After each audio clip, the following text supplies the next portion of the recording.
Bien, el Evangelio de Marcos es un evangelio muy interesante, muy apasionante. No sé qué me apasiona más, si estudiar Marcos o compartir Marcos, ya que el Evangelio de Marcos tiene muchas particularidades y en los primeros capítulos de Marcos hemos encontrado un rompimiento de paradigmas o un rompimiento de ideales que tenían acerca del Mesías. Para entrar un poquito en contexto, porque sí es algo...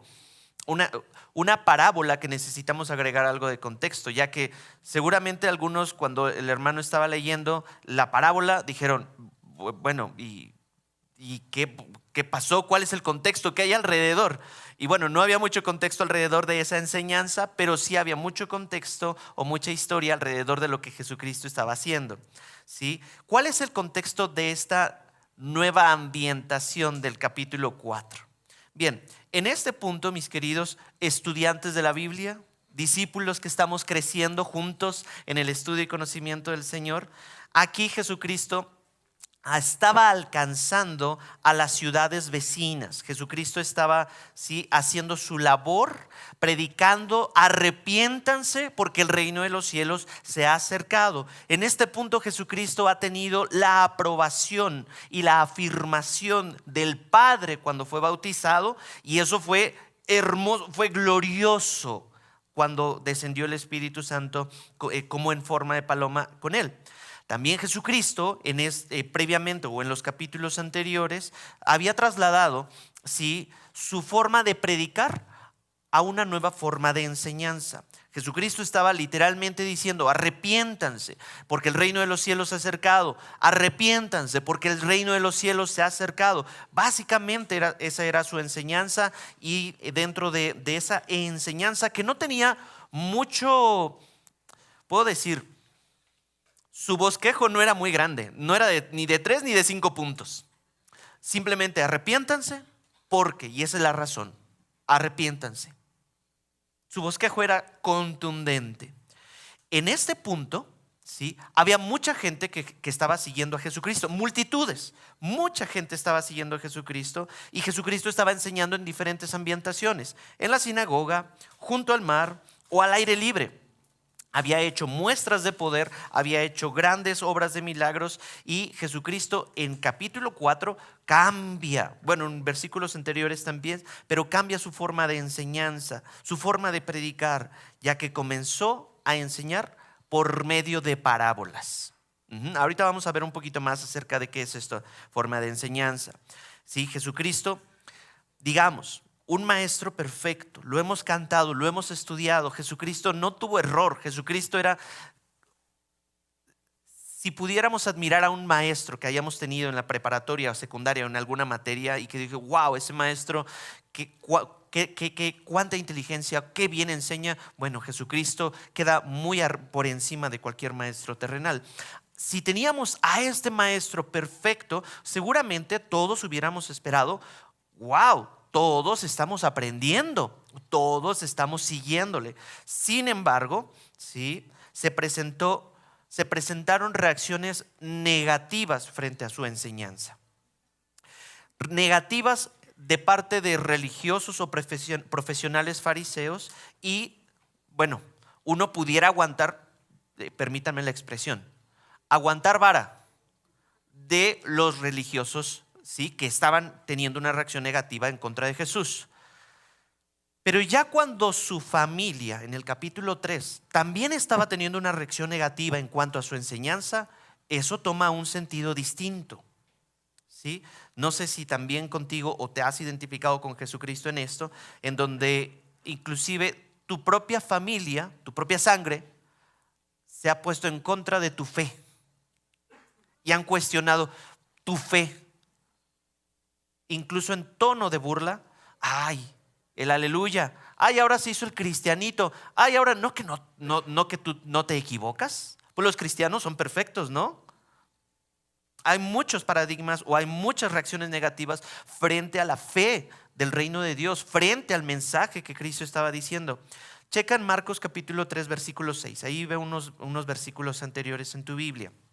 Marcos 3:6 dice: pero cuando los fariseos salieron, ¿sí?, enseguida, bueno, aquí la ambientación era de que Jesucristo enseñó y salieron estos fariseos, enseguida comenzaron a tramar con los herodianos, un grupo que estaba a favor del gobierno en el imperio, en contra de Jesús, para ver cómo lo podrían destruir.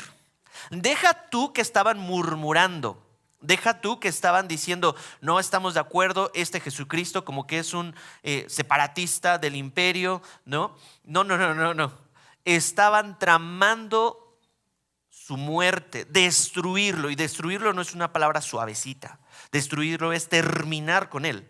No desaparecerlo, destruirlo absolutamente. ¿Sí? ¿Cómo podrían destruirlo? Luego en el versículo 21, en ese capítulo 3, cuando sus parientes, sus cercanos, su madre, sus hermanas, sus hermanos, ¿sí? Cuando sus parientes, no especifica a quién, pero sus parientes oyeron esto, que Jesús estaba enseñando, estaba expulsando demonios y todo, fueron para hacerse cargo de él porque decían, ojo, checa lo que la Biblia dice, está fuera de sí. Lo que está tratando de decir ahí es que está demente, está loco, fuera de razón. Hazme tú el favor. Sus parientes les están diciendo al maestro, estás loco. Tus enseñanzas están como demente, fuera de sí. En otras palabras, tú te has identificado, tu fe es de locos. Es necio creer en Jesucristo. Eres un retrógrada. ¿Cómo puedes creer en esta fe creada por hombres? Podría decir, ¿cuál fue fe creada por hombres? Esta fe en la que creemos, hasta los mismos demonios decían, en verdad este es el Hijo de Dios, en versículos anteriores. Podrían algunos decir, sí, en verdad este es el Hijo de Dios. Y los demonios creían y temblaban, dice Santiago. Ajá. Si tú crees en Dios, pero no tiemblas delante de su poderío y delante de su majestuosidad, tienes una teología más pobre que la de un demonio.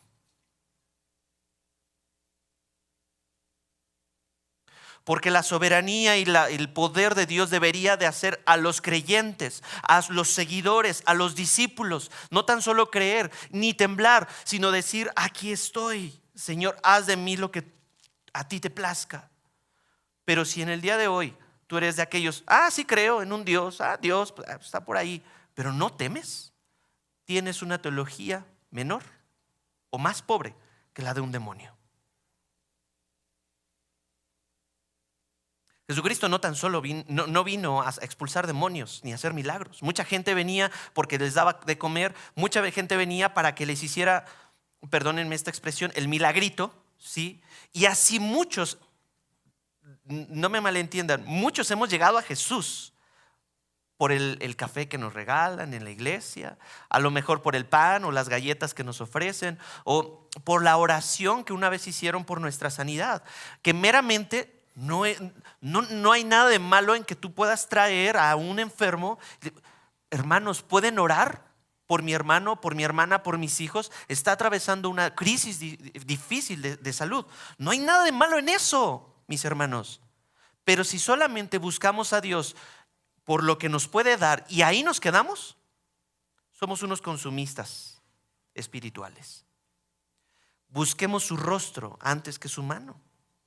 Ese es el contexto en el que están. Ese es en el contexto en el que Jesucristo está dando esta parábola. Esa es la ambientación. Había resistencia a su predicación, inclusive a identificarlo como el Mesías. El Evangelio de Marcos tiene una particularidad, porque los primeros 8 capítulos, y los que estuvimos estudiando el Evangelio de Marcos en la predicación expositiva lo vimos, está hablando, si Jesucristo está enseñando y no revela nada. O sea, Jesucristo está haciendo su labor, pero hasta el capítulo 8 y más adelante empieza a dar el objetivo del por qué está ahí. Para ser un siervo sufriente.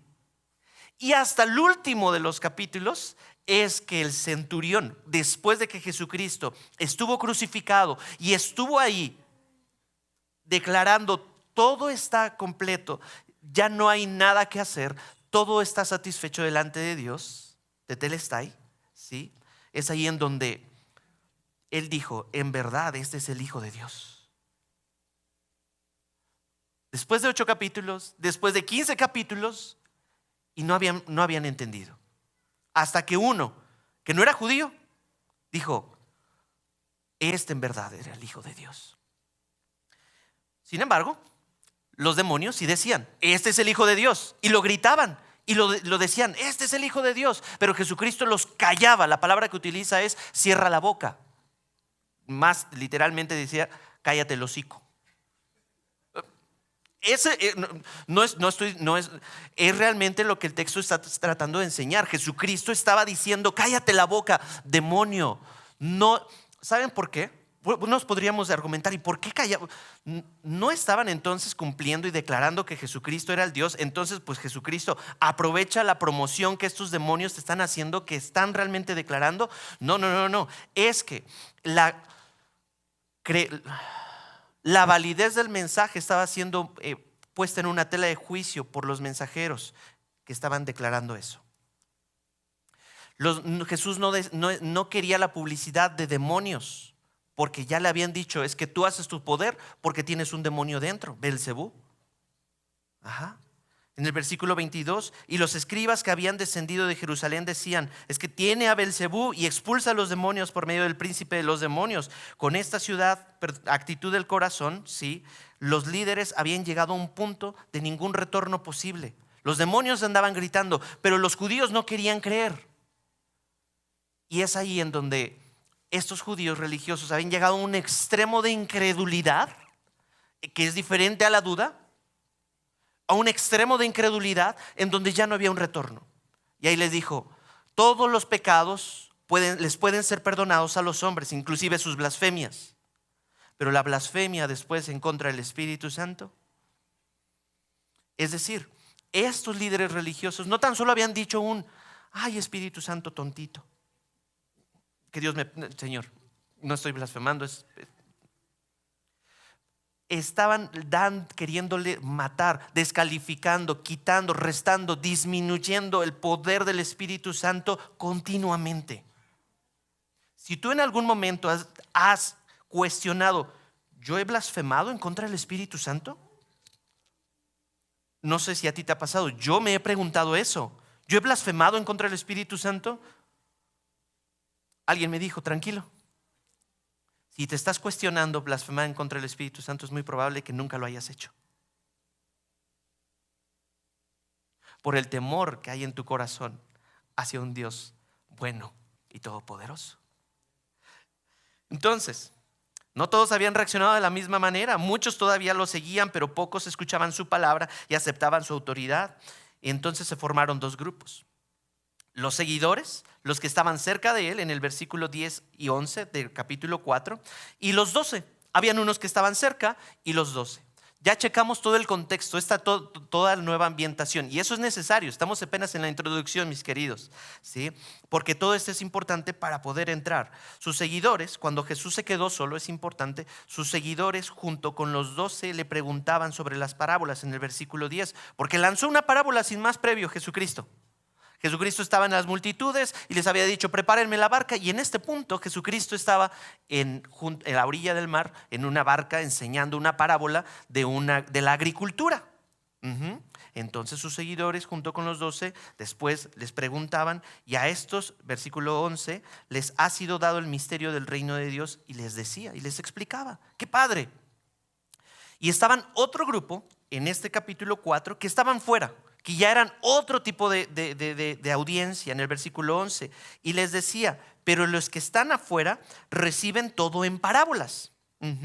Pero no eran marginados por Jesús. Es decir, estos que se habían separado, los que estaban fuera, no fue que Jesús les haya cerrado la puerta en las narices, sino que ellos mismos habían marginado solitos.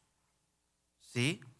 No eran marginados por Jesús, no eran separados por Jesús, sino que se quedaban afuera por falta del deseo de entrar o de pasar tiempo con Jesús.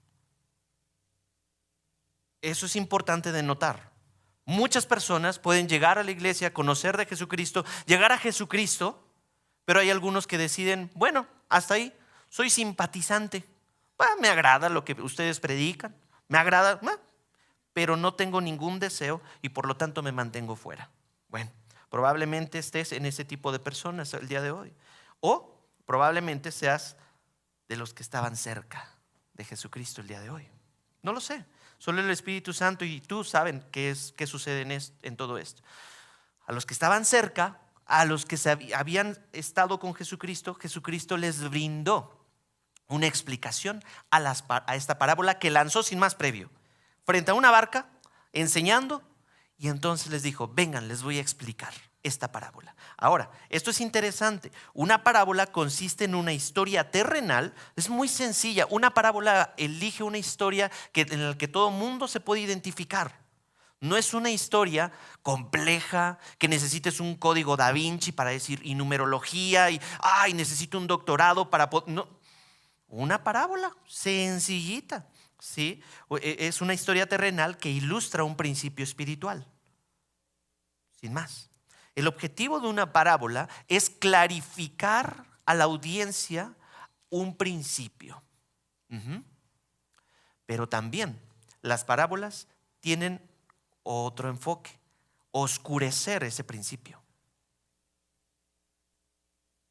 Por eso Jesucristo les empezó a hablar en parábolas, porque no quería que los demás, los que nada más se acercaban por pura conveniencia, se enteraran de esta riqueza del Evangelio. Había que escuchar, que prestar atención, pasar tiempo con Jesús.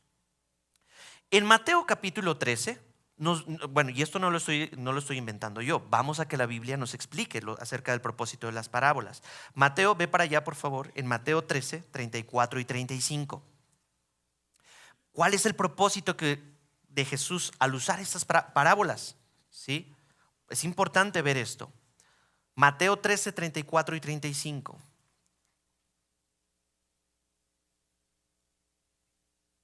¿Ya están ahí? Muy bien, dice: todo esto habló Jesús en parábolas a las multitudes. Ahí están, de muchos, y nada les hablaba sin parábola. ¿Para qué? Aquí está el objetivo, aquí está el propósito. Para que se cumpliera lo que fue dicho por medio del profeta cuando dijo: abriré mi boca en parábolas, hablaré de cosas ocultas desde la fundación del mundo. Bien, pues nos quedamos casi igual. Isaías 6, 9 y 10 dice el profeta: y él dijo: ve y dile a este pueblo, escuchen bien, pero no entiendan. Miren bien, pero no comprendan. Híjole, haz insensible el corazón de este pueblo, endurece sus oídos y nubla sus ojos. No sea que vean con sus ojos y oiga con sus oídos y entienda con su corazón y se arrepiente y sea curado.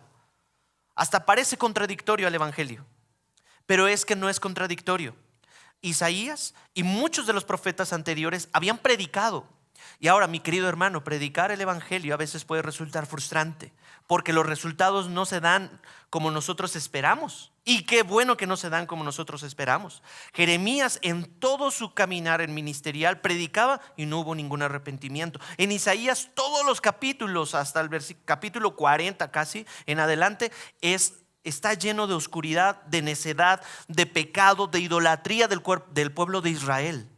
Y por eso dice: porque ellos han endurecido su corazón, no quieren escuchar, no quieren atender al arrepentimiento, entonces ya no hay más que hacer.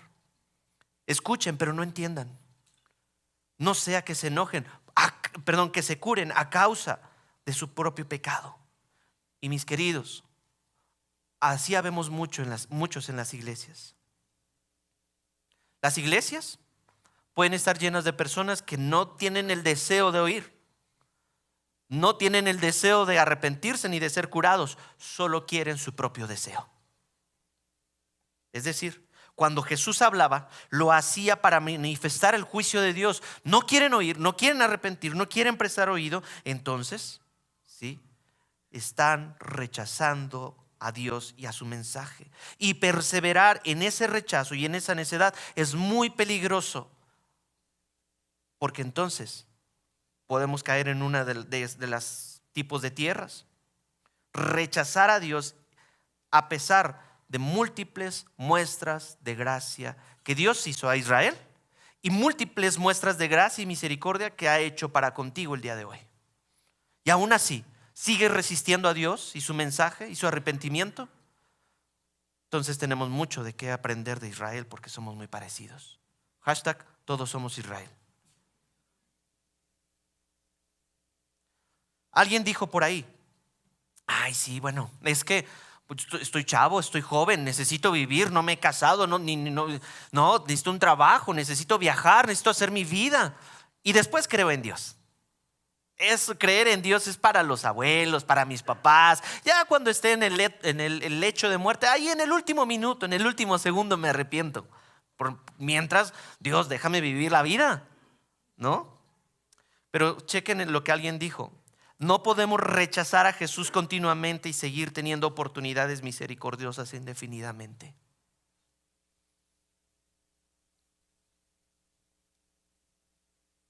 No podemos tomar una actitud de rechazo a Dios en tono de burla y seguir teniendo oportunidades de misericordia en tu vida indefinidamente. No pisoteemos la sangre de Cristo. Hay una nota importante para las parábolas, ¿sí? Hay una nota importante porque la interpretación de una narrativa, de una historia bíblica, pues tiene su estructura, ¿sí? Tiene sus pasos. Pero una parábola es distinta. Una parábola es particular, ya que a diferencia de una narrativa alegórica, una alegoría, ¿sí?, donde cada escena, cada personaje y cada detalle de la historia engloban un significado particular, ¿sí? ¿Alguien ha leído el libro del Progreso del Peregrino o visto la película? Cada personaje, cada escena tiene un significado, ¿verdad? Sí, y ya, y entonces, y aquí, ok, no, pues sí, está padre. Cada uno tiene su significado, ¿sí? Pero al momento, eso sucede pues en una alegoría, pero en una parábola, ¿sí? Al momento de interpretar una parábola, mis queridos estudiantes de la Biblia, ¿sí?, no debemos de buscar un significado a cada detalle del texto, sino extraer la idea principal que el autor intenta resaltar. La parábola no es, ¿y qué querría decir esto? Y yo supongo, y nos debrayamos en buscar significados que el autor nunca trató de insertar ahí, a menos que el autor así lo especifique. En este caso, Jesucristo. Y que lo hace en otras parábolas que están más adelante en el capítulo 4. Pero en esta, Jesucristo da la misma explicación, ¿sí? En la parábola del sembrador, en la que estamos estudiando el día de hoy, ¿sí?, la parábola del sembrador nos obliga, nos demanda a preguntarnos, este es el punto que podemos extraer, ¿qué tipo de tierra soy yo? No nos debrayemos todavía en que el nido, ¿qué tipo de tierra soy yo? ¿Cómo es que el reino de Dios está entrando a través de algo tan pequeño que es una semilla en el corazón del hombre? Este es mi segundo punto. Vamos con la parábola del sembrador. Ahora sí que hemos visto esta ambientación y este contexto. Vamos ahí a Marcos. No lo voy a leer, sino nada más voy a resaltar algunos versículos del 1 al 9. La parábola del sembrador, Jesucristo está enseñando junto al mar. Me encanta Jesucristo. Imagínense ahí con la brisa del mar, en una barca, ¿sí? Se llegó a una multitud grande. Tuvo que subirse a una barca porque lo estaban amontonándose ahí alrededor de él. Y entonces empezó a enseñarles.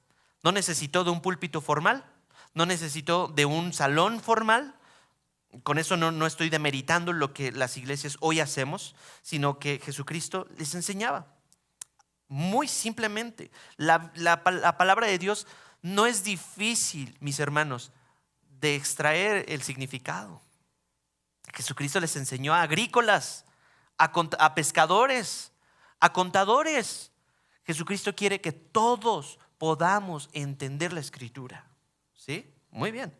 Entonces empieza a lanzar, empieza a decir, empieza a argumentar toda esta parábola. ¿Sí? Es hermosa como Jesucristo empieza a enseñar. Y quiero brincarme ya para la interpretación. Este es mi tercer punto. El misterio del reino de Dios. Quiero que veamos ahí algo en el versículo 10 y versículo 13. Jesucristo ya lanza la parábola. Ahorita vamos a estudiar un poquito más. Pero hay algo ahí, en medio, entre el 10 y el 13, que resalta mucho. Lo voy a leer textual en Marcos 10. Cuando Jesús se quedó solo, sus seguidores junto con los 12 le preguntaban sobre las parábolas. Bien, Jesucristo lanzó y enseñó. Magnífico.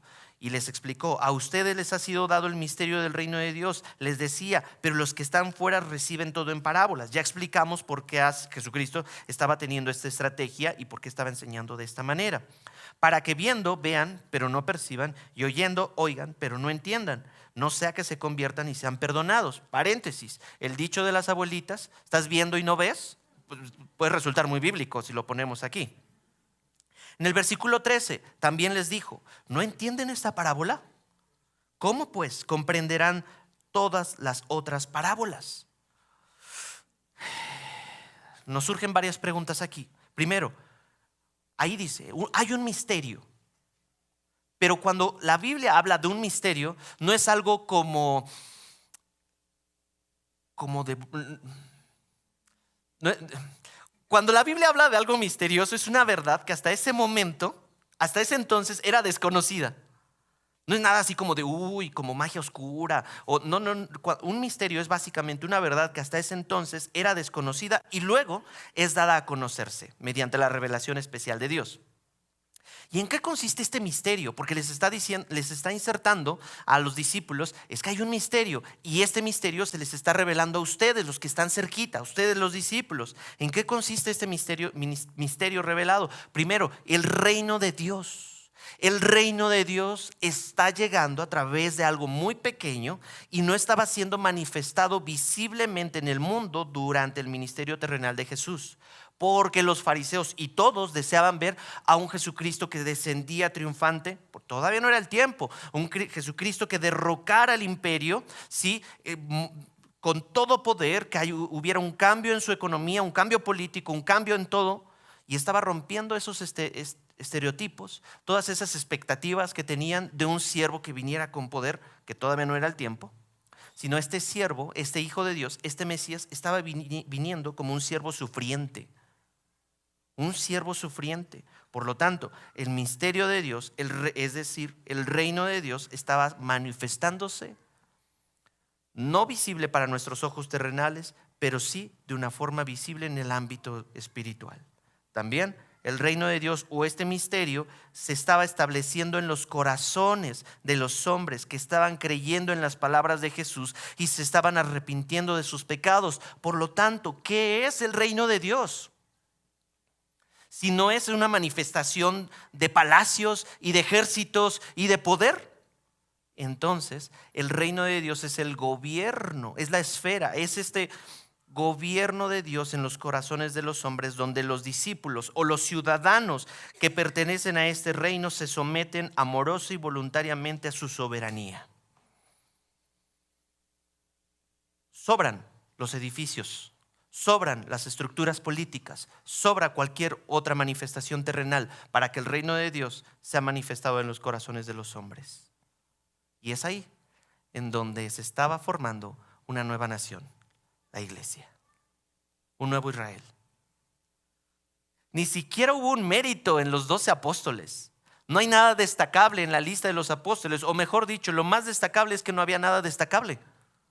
Todos eran unos vil talco por cuales, como tú y como yo.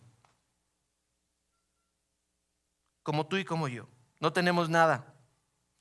Cada parábola es única en un mensaje. Cada parábola, sí, tiene que verse en un conjunto, porque a partir de ahí nos van a ofrecer una visión panorámica. Las demás parábolas acerca de estas enseñanzas de Jesús sobre la naturaleza del reino de Dios y la vida cristiana. Esta parábola del sembrador, por ejemplo, ¿sí? nos habla cómo está llegando el reino de Dios a los corazones, a los hijos de Adán, me encanta, a los hijos de Adán, para que después sean hijos de Jesucristo, hijos de Dios. Luego, más adelante, la parábola que necesitamos leerla también más adelante, la parábola del crecimiento de la semilla, revela el modo en el que crece el reino de Dios, cómo avanza este reino. Luego, en la parábola del grano de mostaza, revela el pequeño comienzo del reino de Dios como una semilla, y después en su madurez es más grande de lo que podremos llegar o imaginar. Ojo, este árbol de semilla de mostaza todavía no se ha manifestado en su totalidad.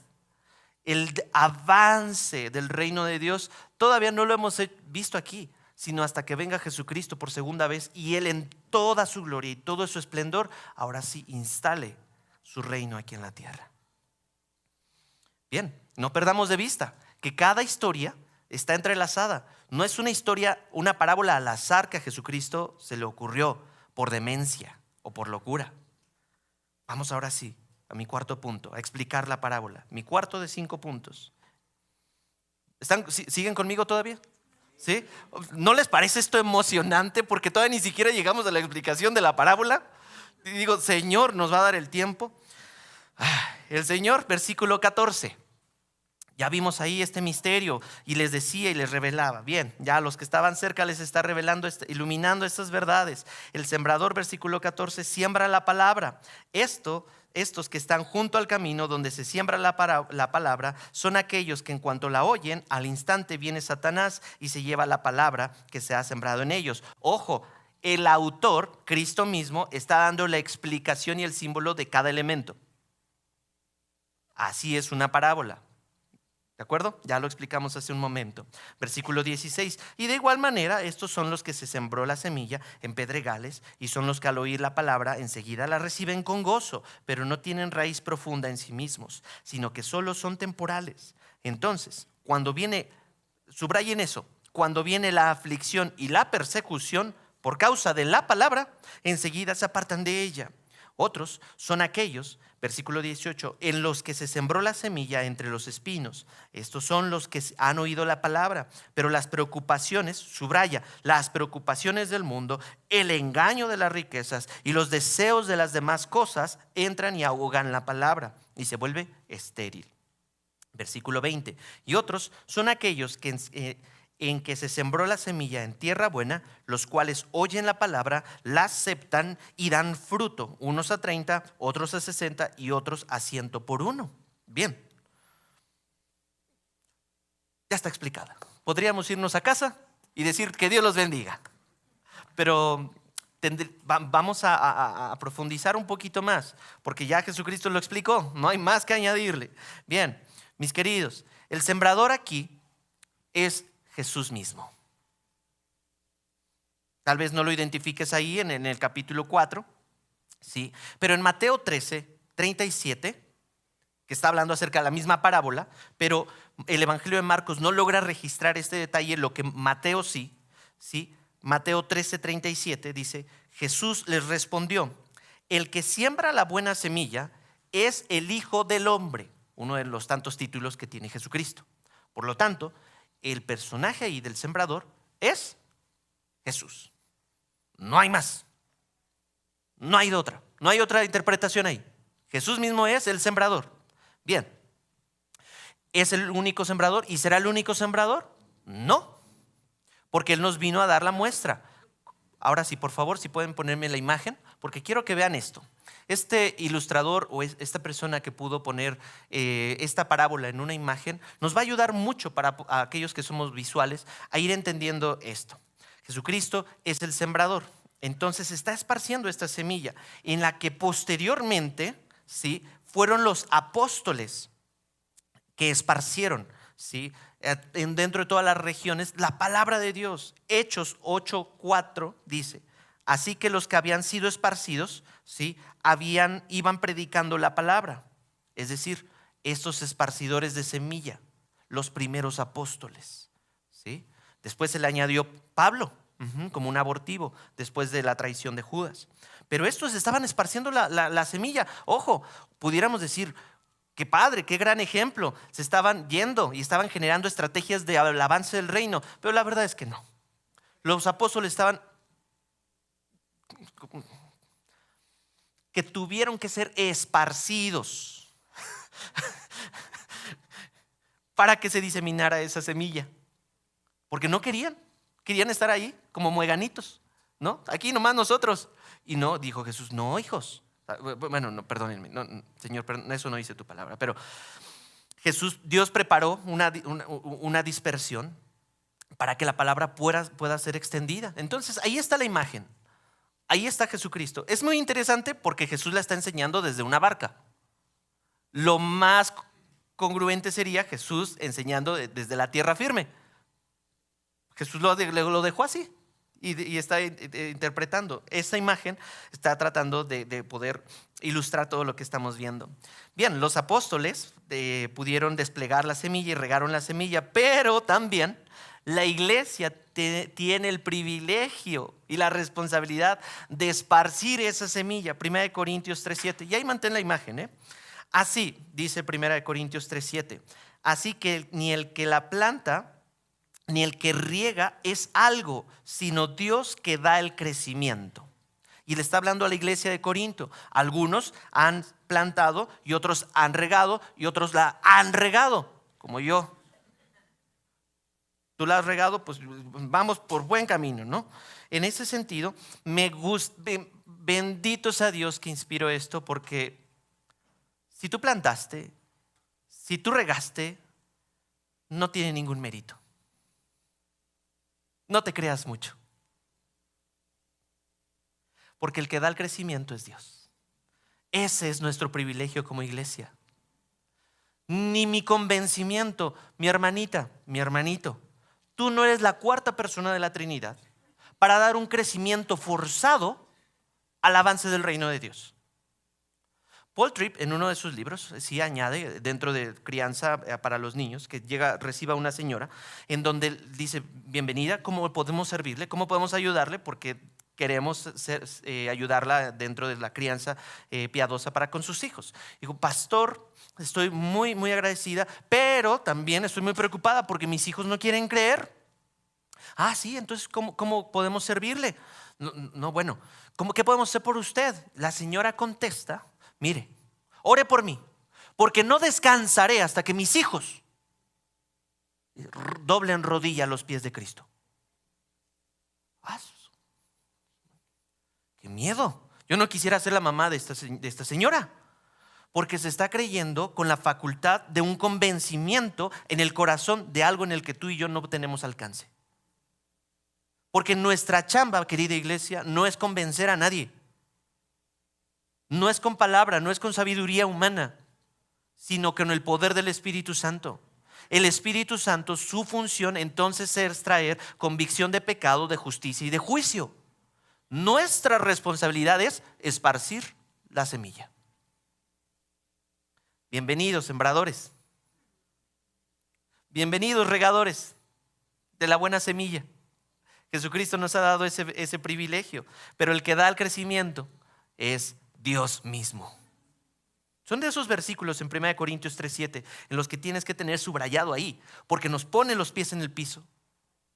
No soy yo, no somos nosotros, es Dios quien da el crecimiento. Aquí en esta iglesia local o en mi iglesia local y en la iglesia universal, la palabra de Dios es la semilla, versículo 14.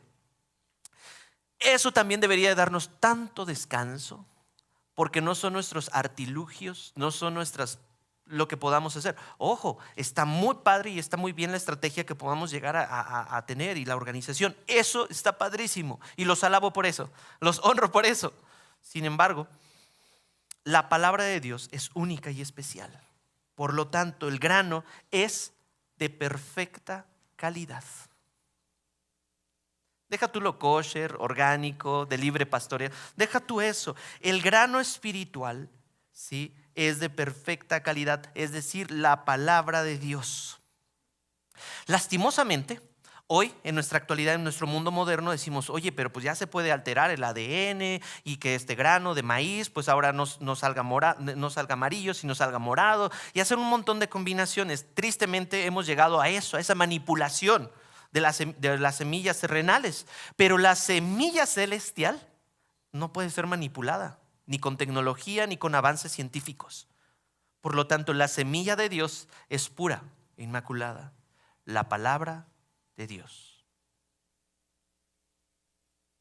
Amén. Pero como estamos viendo ahí en la interpretación de la palabra, tiene diferentes resultados. ¿De qué depende la variación de sus resultados? Depende de la tierra en donde cae. Si la semilla no tiene problemas, entonces la tierra es la que debe de considerarse aquí en esta interpretación. El reino de Dios comienza con su siembra de la palabra, Y 1 Pedro 1:23 dice, pues han nacido de nuevo, no de una simiente corruptible, entiéndase, no de una labia terrenal, no de una simiente corruptible, sino de una que es incorruptible, de una semilla, es decir, mediante la palabra de Dios que vive y permanece. Tú y yo llegamos a nacer de nuevo, esta semilla que es divinamente para que tú y yo podamos vivir, tener una nueva vida. Ese es el propósito. Y esa palabra de Dios es la que permanece. Amén a eso. Porque yo puedo inventarme una super mega frase digna de Twitter, o ya no es Twitter, ¿verdad? Es X. Digna así de, wow. Y esa a los 3 meses se acaba. Pero la palabra de Dios lleva milenios, siglos, y siempre permanece. Pero también es verdad que ha habido una gran cantidad de semilla que se ha perdido, lastimosamente. Juan 12:48, ¿a qué se debe? Nos da la explicación. Juan 12:48, el que me rechaza y no recibe mis palabras, tiene quien lo juzgue. La palabra que ha hablado, esa lo juzgará en el día final. ¿Ven nuevamente? El problema no es de la semilla. El asunto es de la tierra que no quiere recibir la semilla.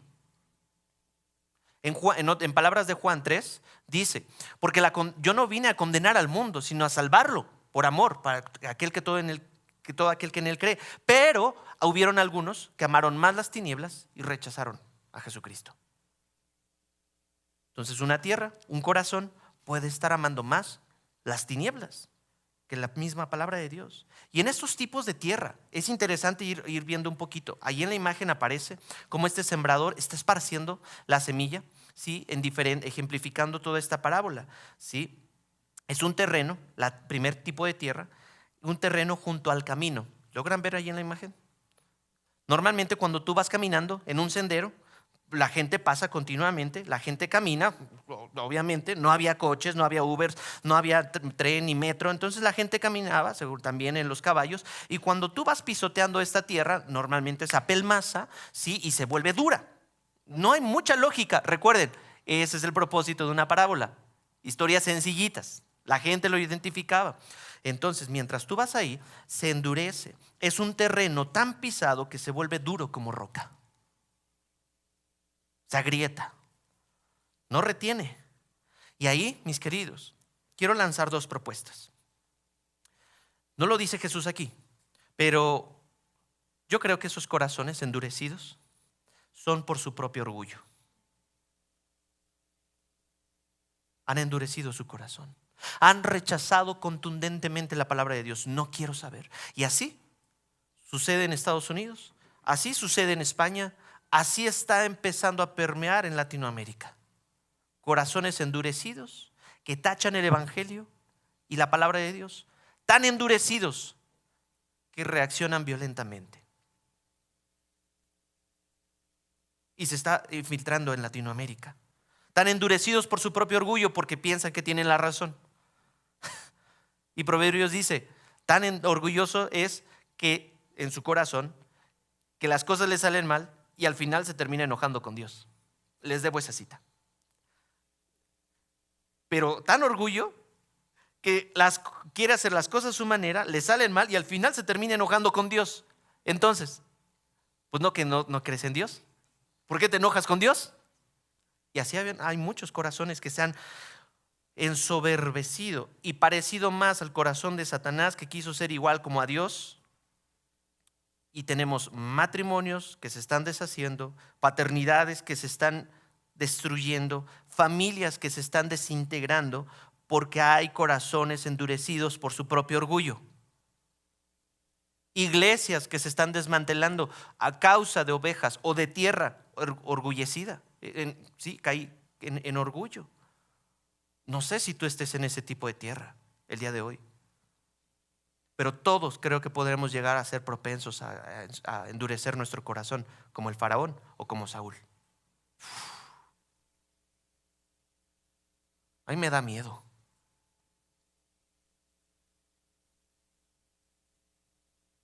Ya no hay más que hacer en esa tierra. Creo también que hay corazones endurecidos, pero por la causa del pecado de otros.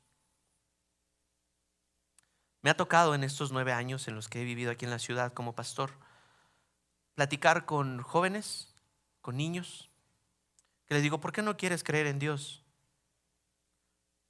Dice, es que me han lastimado tanto los adultos. Han abusado de mí. Yo ya no creo que Dios exista. Y entonces ahí, querido adulto, independiente, a causa de nuestro pecado, del orgullo que puede llevar otros corazones a endurecerse por nuestra culpa, por nuestro abuso, por nuestra falta de amor a Dios y temor. Y entonces empezamos a menospreciar a aquellos de los cuales es el reino de Dios, de los niños. Y si tú estás ahí, es mejor que te ates una piedra de molino al cuello y te eches al fondo del mar.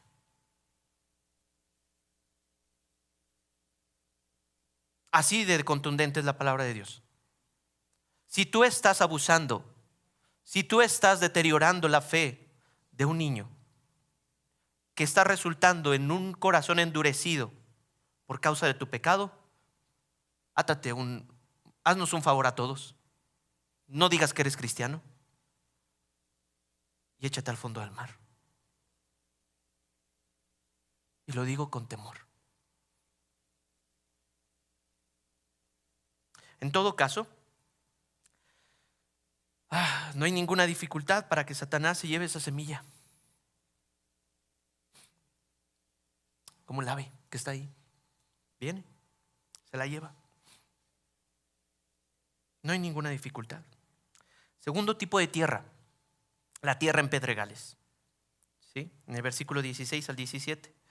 Es una tierra con poca profundidad, extendida sobre roca, careciendo de humedad y de nutrientes, provocando entonces que el proceso de germinación no madure por la falta de raíces profundas. Es ahí entonces que tenemos corazones que enseguida oyen la palabra con gozo. Estoy utilizando las mismas palabras de Cristo, pero no tienen raíces o no tiene convicciones bíblicas profundas, y por ello cuando viene la aflicción o la persecución por causa de la palabra, se apartan de ella tan pronto como llegaron a ella. Enseguida. Ahí necesitamos nosotros cuestionarnos, ¿qué tipo de tierra soy? Soy de ese tipo de tierra en que mi corazón, pa' pronto, ¿sí? Se entusiasma. Ojo, no estoy tachando la emoción ni el entusiasmo en sí, pero que pa' pronto, sí, ay, sí, cuenten conmigo. Y a la siguiente semana, oye, ¿y dónde está el hermanito? No, pues empezó la aflicción de la escuela y dejó de venir. Empezaron a exigirle en su trabajo y dejó de venir. Le empezó a ir no tan bien en su matrimonio y dejó de venir. Ups, que la canción. Se apartan de ella enseguida. Cuestionémonos. Llega cualquier tribulación, porque así lo expresa, tribulación momentánea, que no tiene ningún peso contra el peso eterno de gloria que recibiremos en Cristo, y te apartas de ella tan pronto como llegaste, probablemente seas ese tipo de tierra que no tiene raíces profundas entre pedregales.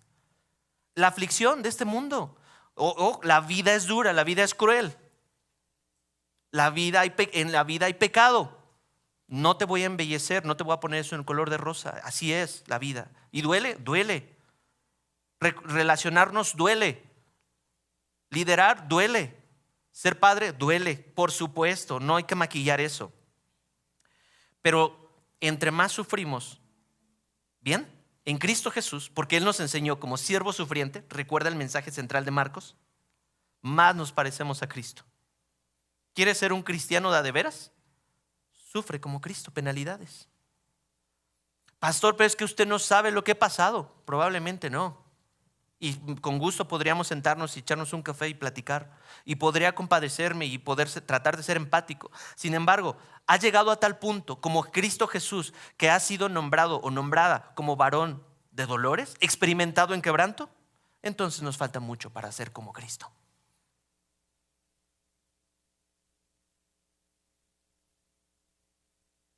¿Vamos bien hasta aquí, iglesia? Tan solo es la interpretación de la parábola, porque ya no me van a querer invitar aquí.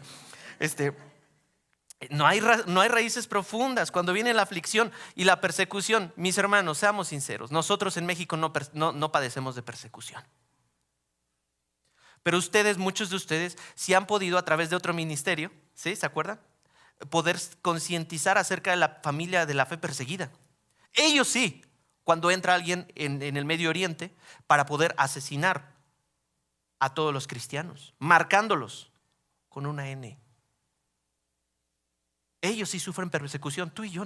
Que te digan aleluya, que te digan ay el cristianito.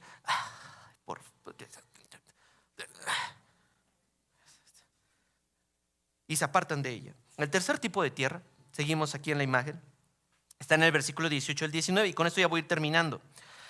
Aquí la germinación fue buena. Ay, gracias a Dios, por fin, un buen tipo de tierra. Aquí sí hay una germinación y dio crecimiento. Sin embargo, las espinas oprimen la nueva plantita que imposibilita el fruto.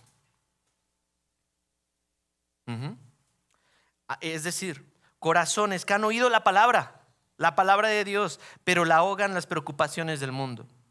Hermano o hermana preocuponcito, ¿sí? Dice Mateo 6, 31 y 32. Por tanto, no se preocupen diciendo, ¿qué comeremos? ¿O qué beberemos? ¿O con qué nos vestiremos? Todas esas cosas son legítimas. Porque, ¿cómo le vas? Y entonces, ¿por qué? Porque los gentiles buscan ansiosamente todas estas cosas.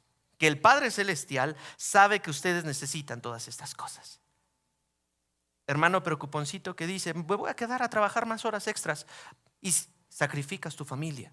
Ojo, no estoy diciendo que trabajar horas extras sea malo, pero a costa de tu familia.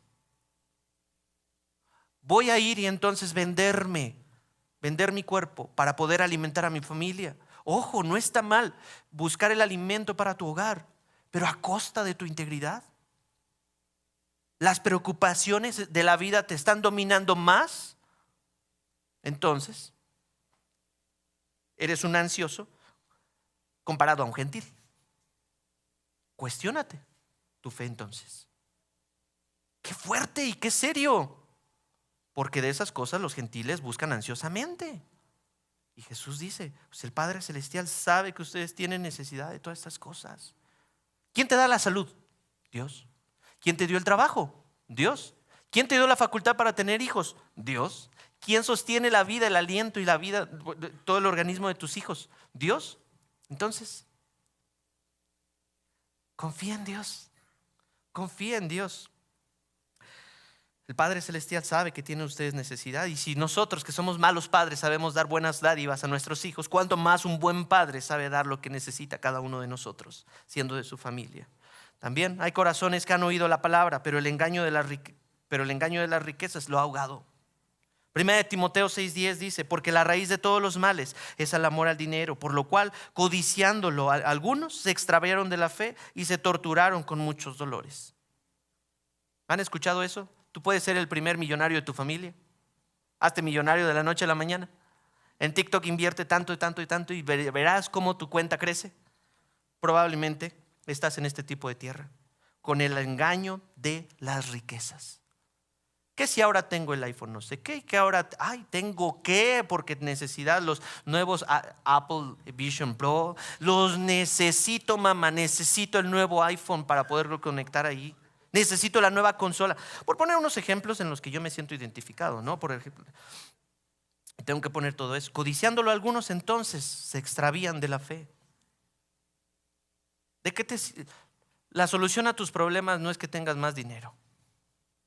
La solución a tus problemas financieros no es que tengas más finanzas, sino que podamos ser unos mayordomos de las finanzas que Dios nos ha encargado. Y temor en medio de ellas, con 10, 100, lo que Dios te dé a ti. También en este tipo de tierra, corazones que han oído la palabra, ojo, todos han oído, ¿sí? Pero los deseos de las demás cosas ahogan la palabra.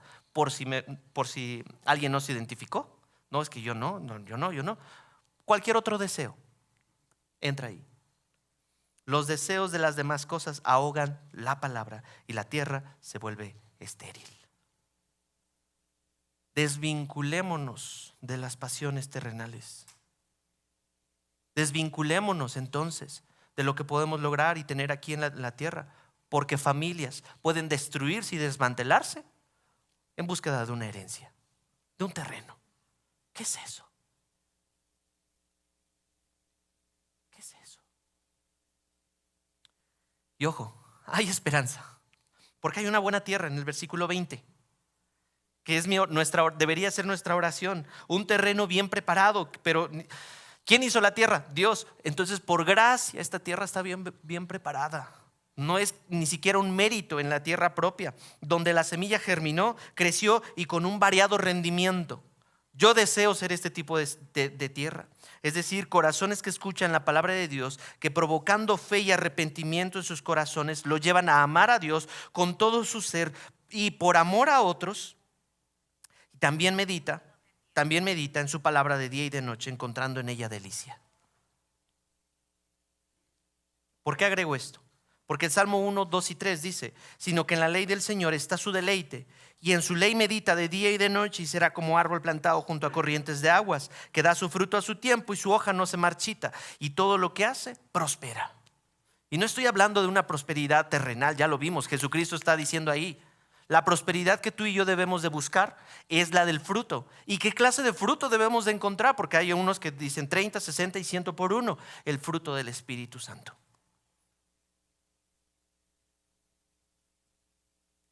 Así como anhelas el próximo iPhone o la próxima computadora, lo que tú quieras, una novia, un novio, lo que tú quieras, un matrimonio, más hijos, está bien, o que ya se vayan tus hijos, o lo que sea. Así deberíamos anhelar la palabra de Dios. ¿Qué clase de tierra es la de nuestro corazón el día de hoy? ¿Qué clase de tierra? No la de tu esposo, no la de tu esposa, no la de tus hijos, la tuya. ¿Qué clase de tierra es hoy? Isaías 55, 10 y 11, ahí ayúdenme a proyectarlo. Isaías 55, 10 y 11.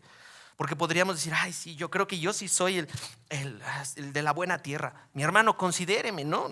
Yo soy el de la buena tierra, mi hermano, por favor. Isaías 55, porque como descienden de los cielos la lluvia y la nieve, y no vuelven ella, sino que riegan la tierra, haciéndola producir y germinar, dando semilla al sembrador y pan al que come. Versículo 11, así será mi palabra que sale de mi boca, no volverá a mí vacía, sin haber realizado lo que deseo y logrado el propósito para el cual la envié. Bendito sea Dios, que todo empieza y todo termina en Él.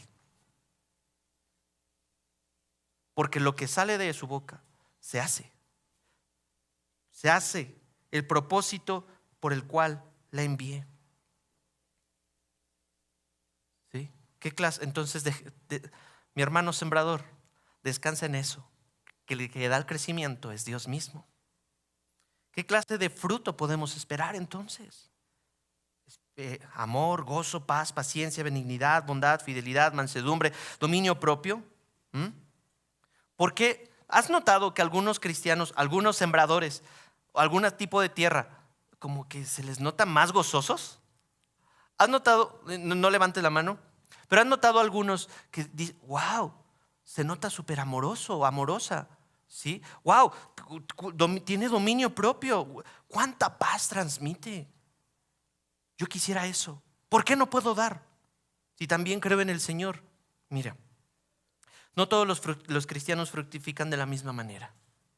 En muchos casos el porcentaje de rendimiento es variado, 30, 60 o 100%, debido a que no todos los cristianos son igualmente de fieles, leales, valientes, humildes, consagrados al Señor.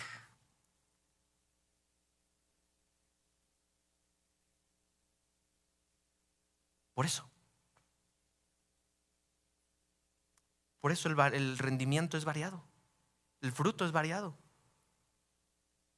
Conságrate a Dios, busca a Dios, séle fiel a Dios, vive en santidad, busca su justicia, sé valiente, sé fiel, sé leal a Dios.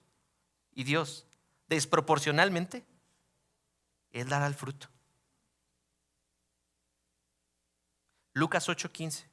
Pero la semilla en la tierra buena son los que han oído la palabra con corazón recto y bueno, y la retienen y dan fruto con su perseverancia. Retengamos hoy la palabra de Dios en nuestro corazón. Termino con la pregunta que he estado diciendo en todo este tiempo. ¿Qué tipo de suelo eres hoy? ¿Qué tipo de tierra eres hoy? Hoy está cayendo la buena semilla a tu corazón. ¿Cómo vas a responder a ella?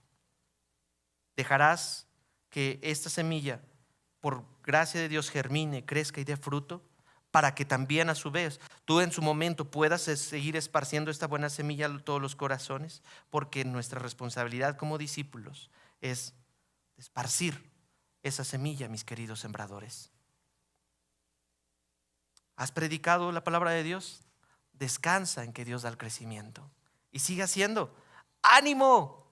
Si le has hablado a tus hijos y aún no hay un fruto, ¡ánimo! Haz tu trabajo de evangelista y cumple tu ministerio.